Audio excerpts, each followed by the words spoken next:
Il est l'un des piliers de la famille royale britannique.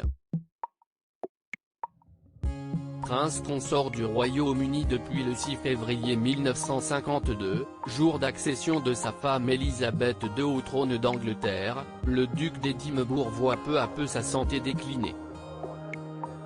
Âgé de 99 ans, le prince Philippe a été hospitalisé le 16 février dernier, victime d'une infection qui aurait causé un malaise.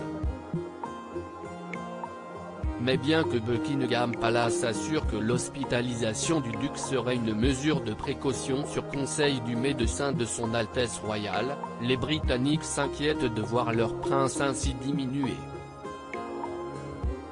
Depuis l'arrivée de Philip Mountbatten au King Edward VII Hospital, nombreux sont les passants à faire un détour par la clinique. Tous arborent la même expression sur leur visage, celle de l'appréhension.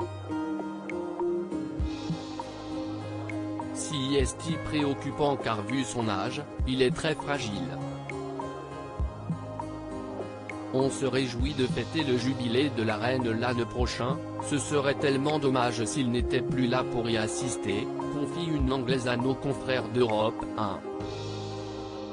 Une autre, tout aussi inquiète, redoute de voir disparaître l'une des figures de son pays. J'espère qu'il va s'en sortir. Ce serait tellement étrange qu'il disparaisse.